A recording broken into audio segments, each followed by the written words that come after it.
neza cyangwa se waramutse bitewe naho uherereye hirya no hino mu isi. Twongeye kuguha ikaze mu biganiro byacu ngaha kuri no mbonesha kure ya Burundi News TV. Reka twizere ko umeze neza. Tugarutse mw'idonido y'amakuru ariko baravugwa cyane cyane ngaha ku mugabane wa Afrika cyangwa se mu karere k'ibiyaga bigari ndetse no hirya no hino ku isi, aho tugiye kurebera hamwe byinshi bikomeje kugenda biravugwa. Nga mu gihugu cy'u Burundi haravugwa inama ikomeye cyane yaje kugaragaramo bamwe mu bayobozi bakuru biganjemo ababarizwa mu mugambwe CNDD-FDD, ariko kandi hakaba harimo n'inzego z'umutekano nkuru z'igihugu, aho baba bari kwigira amwe ku cyifuzo cya Perezida Félix Antoine Tshisekedi Tshilombo wa Kongo, nyuma yuko yaraherutse ngo kwandikira ubutumwa General Neva amusaba yuko yokongera kumurungikira abandi basoda, nyuma yuko abandi basa naho bamaze kugenda bashira, nyuma yuko hari abasoda benshi b'u Burundi banze kurwana n'umuhari M23 bakemeza gutaha ndetse bagapfungwa, abandi bakaba bamaze iminsi bafatwa mpiri n'umuhari M23 umaze igihe ujegeje ubutegetsi bwa Tshisekedi. Ubu noneho hari hatanguwe inama ikomeye cyane yo kwiga ku buryo bakongera kuba bokohereza abasoda ndetse na rumwe mu rubyiruko rw'imbonerakure rubarizwa ku mugambwe uri ku butegetsi uzwi nka CNDD-FDD. Bamwe mu bategetsi bakuru baje batandukanye baje kugenda bavuga yuko ibingibi bidashoboka, ndetse bakavuga yuko ndetse n'abandi basanzwe bari ngaha mu mashamba ya Kongo bagomba gutahuka byihutse bagafatanya n'abandi mu kubaka igihugu, bakava mu mirwano idafise ikivuze. Icyakora abegereye General Neva bavuze yuko ibingibi we atabikozwa, ndetse ngo arashaka gukomeza kwifatira ku mahera akomeza kugenda arungikirwa na Félix Antoine Tshisekedi Tshilombo nyuma y'amasezerano bagiranye, avuga yuko agomba kuzajya amuhereza abasoda bakagenda bamufasha mu guhangana n'umuhari M23 umaze igihe warigaruriye ibice bigiye bitandukanye, intara zimwe na zimwe ngaha mu buraruko bwa Repubulika Iharanira Intwaro Rusange. Muraza kunyemerera tubigarukaho mu buryo burambuye cyane, ariko kandi muri RDC Loni yaje kwemerera MONUSCO gufasha Samia RDC mu bikorwa bigiye bitandukanye harimo n'ibikoresho. Bagaba bombi baraza kuba bokunga ubumwe mu bigendanye no kuba bofatanya mu guhangana ndetse no kurwana n'umuhari M23, nyuma yuko ibihugu birimo nk'u Rwanda byari byarasabye yuko MONUSCO niyo yabyemererwa itazotanga intwaro cyangwa se ibikoresho bihambaye mu gihe ikibazo kitari cyomara kuba cyokemuka ngaha i Kongo. Ni nako kandi Félix Antoine Tshisekedi Tshilombo yashinjije Joseph Kabila kuba ari kuwe uri inyuma ya AFC cyangwa se M23, nyuma yuko bikomeje kugenda bigaragara neza yuko kugeza ubu ngubu ibintu bikomeje kugenda bifata indi ntera ndetse bikomeje kugenda binakomerana.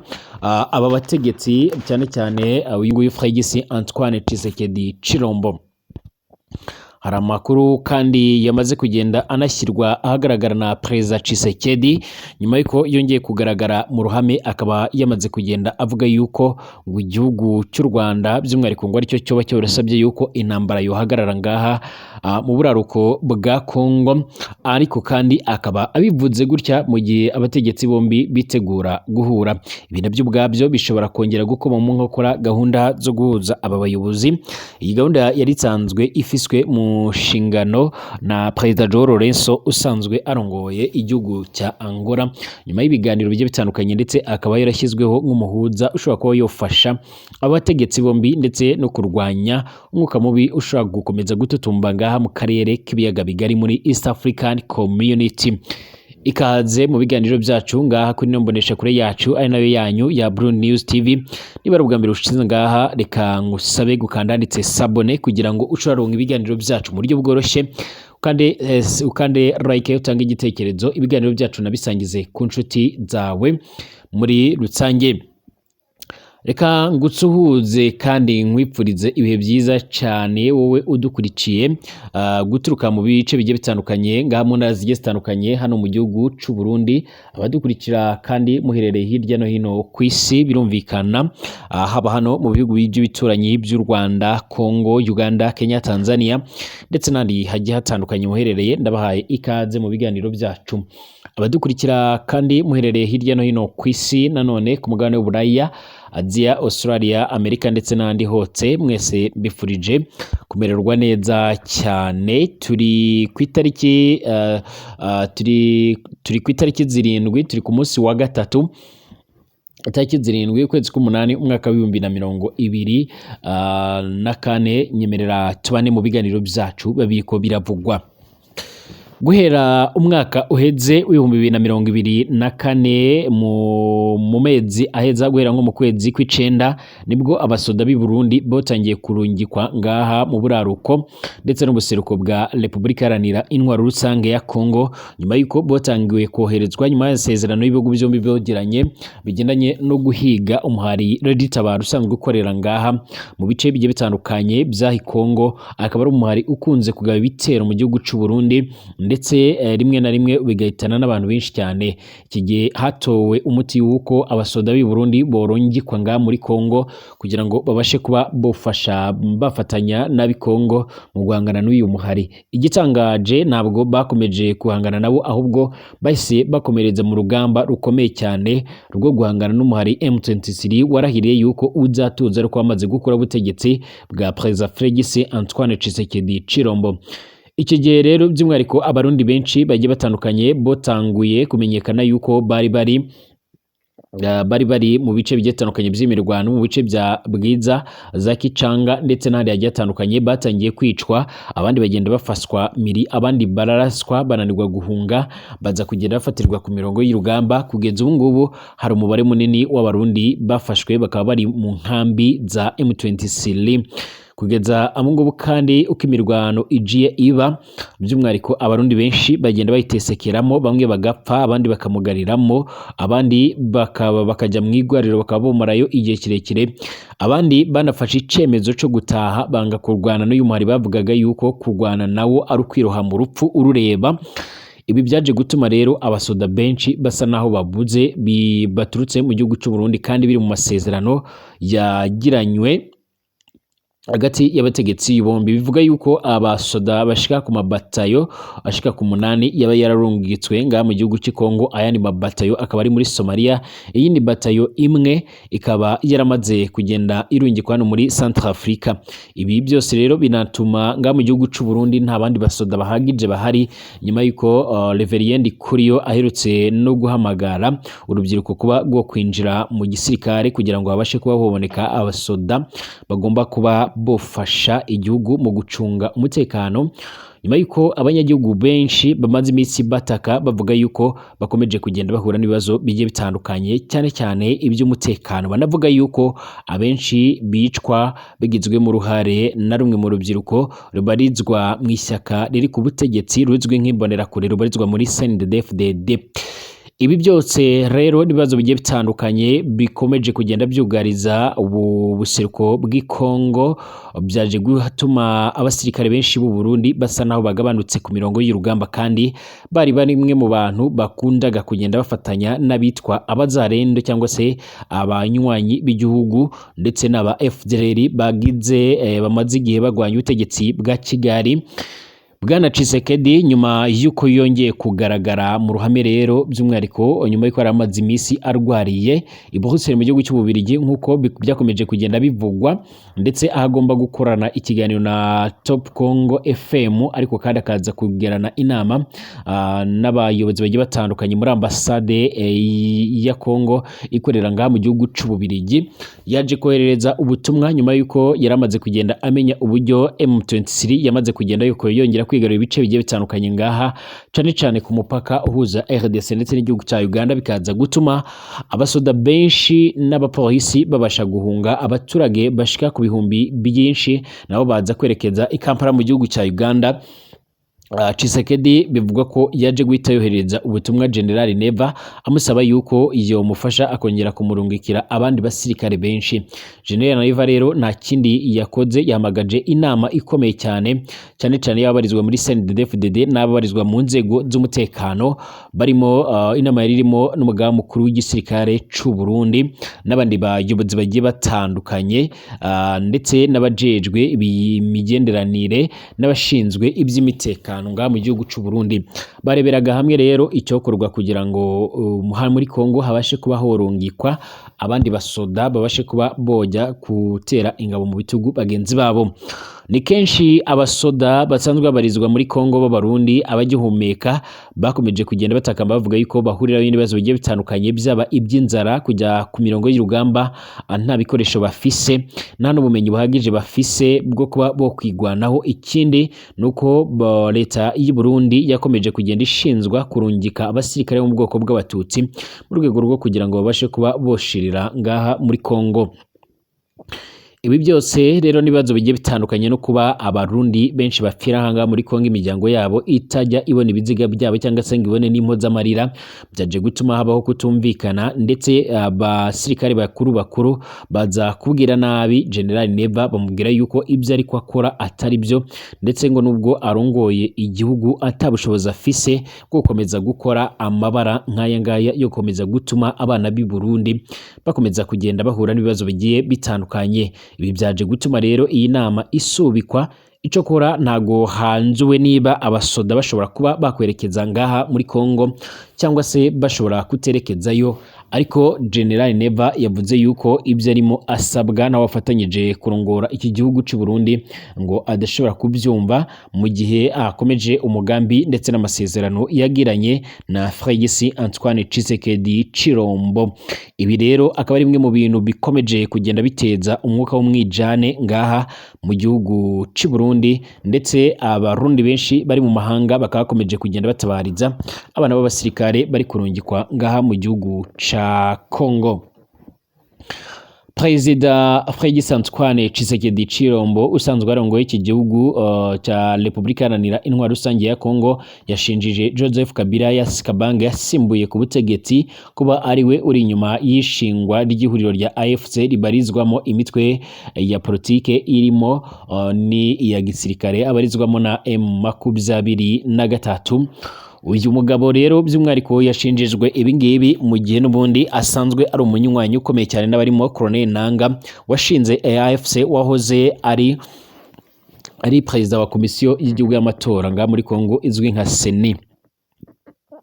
Tshisekedi yabivugiye mu kiganiro yaraye agiranye na radio ya Top Congo FM, akaba yagikoreye i Bruxelles mu gihugu cy'Ububiligi aho amaze iminsi arwariye. Mu kuboza umwaka ushize nibwo Colonel Nanga wahoze ari perezida wa komisiyo y'amatora muri RDC yihuje n'imitwe irimo umuhari wa M23 bashingira i Nairobi muri Kenya ihuriro bise Alliance Fleuve Congo cyangwa se AFC mu mpine. Ni ihuriro rimaze igihe ryerura ko intego rifise ari ukuvanaho ndetse no gutembagaza ubutegetsi butemewe bwa Bwana Felix Antoine Tshisekedi Chilombo akaba mwene Etienne Tshisekedi. Bwana Tshisekedi mu kiganiro yagiranye yarayakoze yibasiye Bwana Kabila avuga yuko ari we uri inyuma y'icingwa rya ririya huriro rikomeje kumubuza amahwemo ndetse no kumubuza gusinzira. Yagize ati Joseph Kabila AFC niwe uyiri inyuma yivanye mu matora none ari gutegura ukwigomeka ku butegetsi. AFC iri gufatanya n'u Rwanda mu kurwanya iki gihugu ca Kongo. Ibirego bya Tshisekedi kuri Joseph Kabila kandi bije bikurikira ibyo Augustin Kabuya usanzwe ari umunyamabanga mukuru w'ishyaka UDPS riri ku butegetsi yamushinjije muri Mata uyu mwaka turimo 2024. Ico gihe Augustin Kabuya kandi wagezaga ijambo ku bagwana shyaka ba UDPS yavuze yuko Kabila yahunze RDC kubera ko ari we uri inyuma y'intambara zimaze igihe zibera muri asirazuba bw'ici gihugu. Nyamara abatsetsenguzi bavuga yuko Joseph Kabila nawe mbere yuko aza ku butegetsi iki gihugu cya Kongo cya gisanzwe kiraberamo intambara ndetse n'imivurungatanyo ikomeye cyane, ibyo benshi bavuga yuko ibingi bari kumubeshyira ndetse no kumuharabika. ati mbabwira yuko ibyo nanga arimo arakora yabitumwe na Joseph Kabila, bamwe barajujuye ariko niko kuri ku bw'amakuru yanyu ubu tuvugana Joseph Kabila yahunze igihugu ntabwo agituye ngaha mu gihugu ca Kongo. Nta kimenyetso yasize muri DGM ibiro bishinzwe abinjira ndetse n'abasohoka yagiye guhicwa kuko niwe wihishe inyuma y'intambara ibera mu burasirazuba bw'ici gihugu ca Kongo. Ariko kandi hari amakuru yavuze yuko uyu Joseph Kabila yabaherereye muri Afrika y'Epfo aho yagiye gukomereza ibigendanye n'amashuri yiwe.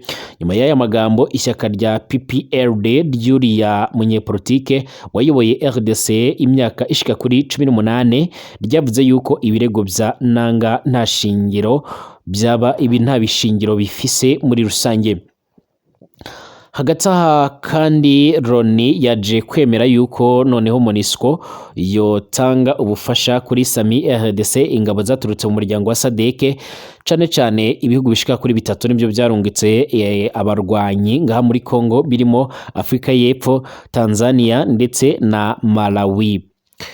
Kuri uyu wa kabiri hari ku itariki 6 Kanama mu mwaka 2024 akanama k'umuryango w'abibumbye gashinzwe umutekano kemeje imyanzuro yemerera ubutumwa bw'umuryango muri Republika iharanira intwaro rusange ya Kongo MONUSCO gutanga inkunga y'ibikorwa ndetse n'ibikoresho ku butumwa bw'umuryango w'iterambere w'ibihugu bya Afrika ishyira amajyepfo SADC muri RDC.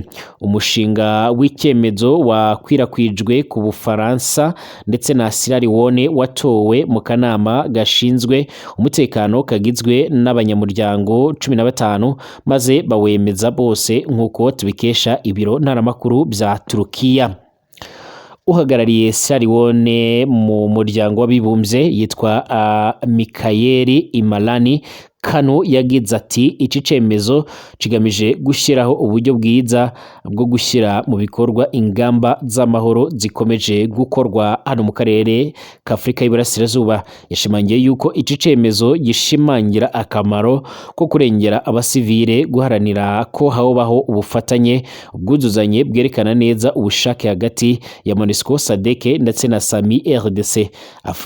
Abakurikiranira hafi rero ibibera ngaha muri Kongo bavuga yuko MONUSCO yari isanzwe yivanga mu ntambara ibera mu burasirazuba bwa RDC ariko bisa nk'ibitemewe, ariko ubu ngubu ikaba ihawe uburenganzira ku mugaragaro muri rusange. Ibi bikaba bivuze yuko gukorana na Sami RDC umuryango w'abibumbye wemeye gukorana na FARDC na FDLR n'indi mitwe yose yitwaje ibirwanisho bifatanyije yakunze gushinjwa guteza umutekano muceya ndetse no guhohotera abaturage ngaha mu gihugu ca Kongo.